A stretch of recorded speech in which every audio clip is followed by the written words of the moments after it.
एक वक्त का किस्सा है। मीरापुर गांव में एक लड़का गामा सेठ के यहाँ पराठा बनाने का काम किया करता था। दुकान का मालिक निहायत खड़ूस इंसान था। उसकी दुकान की सेल बहुत अच्छी थी, मगर फिर भी उसकी लालच खत्म नहीं होती थी। उसने पराठे की कीमत 40 रुपए रखी हुई थी। भाई जरा जल्दी से मस्त किस्म के 6 पराठे लगा दो और घी भी जरा ज्यादा डालना। मुझे घी में लिबड़े हुए पराठे बहुत अच्छे लगते हैं। ठीक है भाई, मैं 6 पराठे तैयार करता हूँ। आप मालिक को जाके पैसे दे दो। ठीक है, मैं मालिक को पैसे देता हूँ, मगर पराठों में घी की कमी नहीं होनी चाहिए। भाई आप फिक्र ही मत करो, मैं एकदम घी में लिबड़े हुए पराठे बनाऊंगा। आप बस पैसे दे आओ। फिर वो ग्राहक मालिक के पास पैसे देने आता है। भाई साहब 6 पराठे बनवाए हैं मैंने, कितने पैसे हो गए? एक पराठा 50 रुपए का है तो तुम्हारे 300 रुपए हो गए।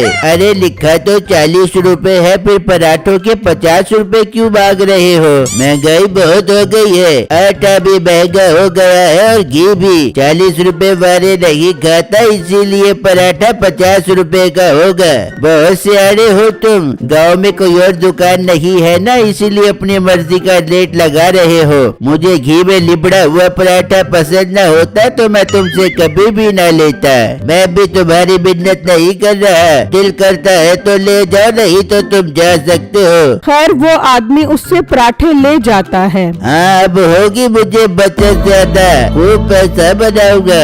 फिर शाम में बिट्टू घर जाता है तो उसकी माँ कहती है, बेटा तेरी बड़ी बहन की शादी सर पर है, पैसों का कोई बंदोबस्त नहीं है। मालिक से 3-4 महीनों के पैसे एडवांस में ले ले ताकि शादी आराम से हो जाए। ठीक है माँ, फिक्र मत करो, मैं मालिक से पैसे ले लूंगा एडवांस में। बस खाने के लिए दे दो, बहुत जोर की भूख लग रही है। उसी गांव में मीठा नाम का एक आदमी अपनी बीवी के साथ रहता था। ओ बेगम जल्दी पराठे बना, इतनी देर क्यों लगा रही है तू? मिठे बना रही हूँ, गर्मा गर्म पराठे बना रही हूँ। अपनी नियत कम लगा और सब्र करके बैठ जा, पराठे तैयार होने दे। हाँ हाँ, मेरे नसीब में तो सब्र करना ही लिखा हुआ है। सुना था सब्र का फल बहुत मीठा होता है। शादी से पहले सब्र किया तो तेरे जैसी मोटी बीवी मिली, और अब जब खाने में सब्र करता हूँ तो तू काले काले जले हुए पराठे बनाती है। मुझे तो सब्र का फल मीठा नहीं बल्कि कोड़ा ही मिला है। जैसे इंसान के अमाल होवे उसे बीवी और पराठे भी वैसे मिल बेबेंगे। इतनी देर में पराठा जल जाता है। ओ मोटी नाक वाली औरत, तूने फिर जला दिया पराठा। तू सिर्फ पराठा ही नहीं जलाती बल्कि मेरा दिल भी जलाती है।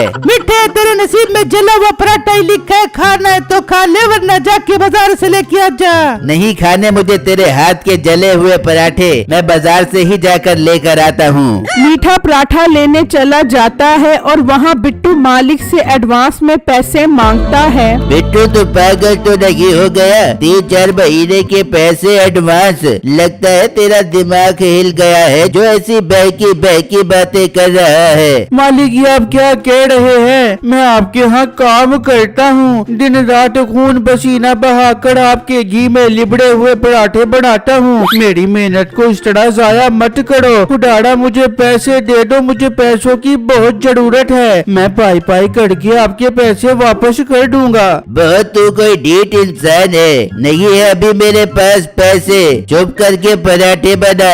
इतनी देर में मीठा भी पहुँच जाता है। मालिक अगर आप मुझे पैसे नहीं दोगे तो मैं पराठे भी नहीं बनाऊंगा। न बना, मैं कोई और बंदा रख लूंगा तो निकल जा यहाँ से। ओ भाई थोड़ी देर के लिए तो रोक दो अपने बंदे को, मुझे 2 पराठे चाहिए, वो बना दे, फिर काम छोड़कर चला जाए। जी नहीं, मैं जा रहा हूँ। जब मुझे पैसे ही नहीं देंगे तो मैं काम क्यों करूँ? बिट्टू वहाँ से चला जाता है, लेकिन मालिक को उस पर बहुत गुस्सा आता है। सारा काम ही चौपट कर दिया मेरा। अब मैं बंदा कहाँ से ढूंढूं जो पराठे बनाए? इतना अच्छा प्रॉफिट हो रहा था मुझे, तेरे प्रॉफिट के चक्करों में मेरे पराठे मारे गए। इतनी तेज भूख लग रही थी, अब बेगम के हाथ के जले हुए पराठे ही खाने पड़ेंगे। ये कहकर मीठा वहाँ से चला जाता है और वहाँ जब बिट्टू घर पहुँचता है तो उसकी माँ कहती है, हाँ बेटा ले आया है पैसे। नहीं अम्मी जान, मैंने उनसे पैसे मांगे तो उन्होंने साफ इनकार कर दिया, तो मैंने भी काम करने से इनकार कर दिया। अब देखना इन्हें कोई भी काम करने वाला नहीं मिलेगा और और मजबूरन इन्हें मुझे बुलाना पड़ेगा। हाँ बेटा, अच्छा किया तूने। बस तेरी बहन की शादी के पैसे आ जाए तो सब ठीक हो जाएगा। वहाँ मीठा अपने घर पहुँचता है। अरे मीठे पराठा नहीं लेके आया तू? कहा बेगम पराठे का खाक लाता, साड़ी वारी आई तो कुग्गू रो पिया। वो लड़का जो उसके पास काम करता था वो काम ही छोड़कर चला गया। तो अच्छी बात है मीठे, तू उसके पास काम कर, पराठे भी बनाता रही और खाता भी रही हो, और जब पराठे बनाने सीख जाबे तो अपना काम शुरू कर ले भी हो। अरे हाँ बेगम, वो बता रहा था कि ये बहुत प्रॉफिट वाला काम है। अरे मीठे, तेरी सारी उंगलियां घी में हो बेंगी, और मैं वही घी उन पराठों पर लगाता रहूंगा और पराठे खाता रहूंगा। मीठा दोबारा उस होटल के मालिक के पास पहुंच जाता है। अरे भाई, जब मैं घर गया तो मुझे आपकी बहुत फिक्र होने लग गई। मैंने सोचा आपको इस मुश्किल वक्त में अकेले नहीं छोड़ना चाहिए। मैं बनाऊंगा आपके घी वाले पराठे। अरे ये तो बहुत अच्छी बात है, तुमने तो मेरा काम ही आसान कर दिया। अभी 10 ग्राहक वापस गए हैं मेरे। चलो काम पर शुरू हो जाओ, अब नुकसान भी पूरा करना है। फिर मीठा पराठे बनाने खड़ा हो जाता है तो वही ग्राहक आता है। भाई 6 पराठे लगा दो, मैं मालिक को पैसे देकर आता हूँ। वो मालिक के पास जाता है तो वो उसे पराठे के 60 रुपए बताता है। ओ भाई, क्या तुम तेज गाम बने हुए हो? पहले 40 का था, फिर 50 का किया और अब 60 का कर दिया। तुम्हारा तो रेट ही बढ़ता जा रहा है। मैं अब तो 60 रुपए के हिसाब से पैसे दे रहा हूँ, लेकिन अगर दोबारा महंगे किए तो मैं तुमसे नहीं खरीदूंगा। वो 60 के हिसाब से पैसे देकर चला जाता है। इस तरह कई दिन गुजर जाते हैं। बेटा अभी तक ना तो तेरे मालिक ने पैसे दिए हैं और ना तुझे काम पर बुलाया है। हाँ माँ जी, मैं भी यही सोच रहा हूँ, आखिर वो काम किए बगैर रह कैसे सकता है। मुझे तो लगता है कहीं उसने दुकान तो खत्म नहीं कर दी। अरे बेटा, कैसी बातें कर रहा है? अगर ऐसा हुआ तो तेरी बहन की शादी कैसे होगी? माँ परेशान मत हो, मैं जाकर देखता हूँ। वहाँ उसकी दुकान पर काफी ग्राहक खड़े होते हैं, लेकिन अब उसने पराठे की कीमत 70 रुपए की होती है। ओए, तुझे पराठे बनाने आते हैं कि नहीं? उस दिन तेरे से 6 पराठे लेकर गया था, सारे कच्चे और बदमजा थे। अरे भाई, उस दिन तो मैं पराठे बनाना सीख रहा था, अब तो मैं बहुत माहिर हो गया हूँ पराठे बनाने में। मेरे हाथ के पराठे खाओगे तो मजों की दुनिया में चले जाओगे।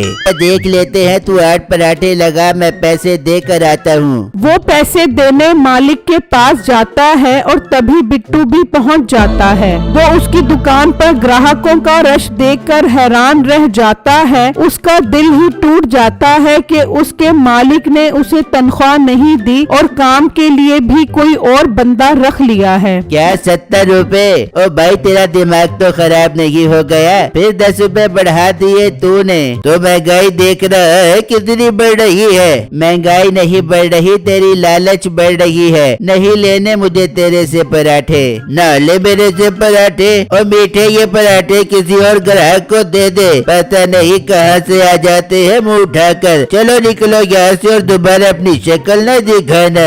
वो ग्राहक वहाँ से जा रहा होता है तो उसे बिट्टू नजर आता है। अरे तुम तो यहाँ पराठे बनाने का काम करते थे और बहुत अच्छे पराठे बनाते थे, फिर छोड़ क्यों दिया? फिर बिट्टू उसको सारी बातें बताता है, जिसे सुनकर उसे बहुत गुस्सा आता है। ये तो इसने तुम्हारे साथ बिल्कुल अच्छा नहीं किया। बहुत लालची इंसान है और इसे घमंड भी है क्योंकि गांव में और कोई पराठों वाली दुकान नहीं है। हाँ भाई, तभी तो ये अपनी मर्जी का रेट भी लेता है और ग्राहकों के साथ बदतमीजी भी करता है। लड़के इसे सबक सिखाते हैं। तुम पराठे बहुत अच्छे बनाते हो, मैं तुम्हें चिकन पराठे का काम शुरू करवा कर देता हूँ। पराठे की कीमत 50 रुपए रखेंगे और प्रॉफिट आधा आधा करेंगे। भाई बात तो आपने बहुत अच्छी की है, हम कल ही से चिकन पराठों का काम शुरू करते हैं। बिट्टू ये खबर जाकर अपने घर बताता है तो उसके घर वाले बहुत खुश होते हैं। फिर जब अगला दिन निकलता है तो बिट्टू वहाँ अपना चिकन पराठे का स्टॉल लगा लेता है। आ जाओ सिर्फ और सिर्फ 50 रुपए का चिकन पराठा ले जाओ। क्या चिकन पराठा सिर्फ 50 रुपए का?